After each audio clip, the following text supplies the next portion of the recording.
Bonjour, je suis Adriana Kozowski, chef de projet marketing digital pour Adzuna, le moteur de recherche d'emploi en ligne. Aujourd'hui, nous allons parler entretien d'embauche et en particulier de la tenue à adopter pour une telle occasion.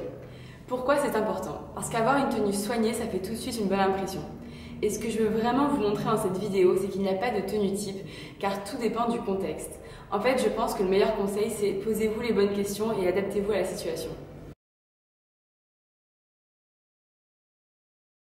Il faut absolument prendre en compte ce facteur car le dress code pour un entretien est différent entre une start-up, une PME ou une grande entreprise. Je pense qu'il est essentiel de faire des recherches sur l'entreprise avant l'entretien, sur Glassdoor par exemple, pour essayer de cerner les valeurs de l'entreprise à ce sujet. Pour les grandes entreprises, dans la majorité des cas, les hommes devront être en complet, c'est-à-dire en costume avec cravate. Pour les femmes, le tailleur est de rigueur, c'est-à-dire jupe ou pantalon avec une veste. Pour les startups et les PME, d'une façon générale, il ne faut pas trop en faire, mais une chemise est quand même conseillée pour le premier entretien. Profitez de cette occasion pour regarder comment sont habillés les employés. Si vous étiez trop habillé pour le premier entretien, adaptez-vous. S'ils sont tous en jean, vous pouvez vous aussi porter un jean au second entretien. Il faut savoir que les règles sont différentes pour un emploi technique ou marketing par exemple.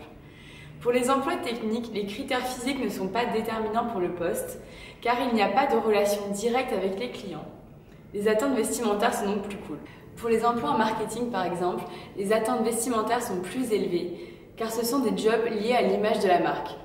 D'après Inigo Antolin, le directeur marketing d'Ecomnova, la façon dont une personne est habillée vous dit si elle est en accord ou pas avec la philosophie de la marque et si elle sera capable de communiquer de façon efficace. Le style à adopter est différent s'il s'agit d'une banque ou d'un magazine de mode par exemple. Si on garde l'exemple de la banque, il faut à tout prix rester professionnel, c'est-à-dire élégant tout en restant simple. On privilégie les couleurs sobres comme le gris, le noir, le bleu marine ou le blanc, on évite les motifs et les gros logos. Si l'entreprise a un lien avec le monde de la mode ou opère dans un secteur créatif, le choix de votre tenue peut être un facteur déterminant à l'obtention du job. Ici, les recruteurs chercheront à savoir si les candidats ont un réel intérêt pour la mode et s'ils sont au courant de dernières tendances. Il faut juste avoir les bons basiques. La règle de base qui s'applique à toutes les situations, c'est l'hygiène est primordiale. C'est pas une surprise. Faites en sorte que vos vêtements soient propres et bien repassés, que vos chaussures soient cirées. Ça peut paraître évident, mais l'essentiel est là. Il faut avoir les bons basiques.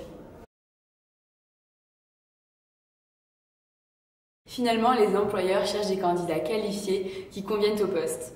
Donc le meilleur conseil est en fait tout simplement de ne pas faire des vêtements un problème pour l'employeur.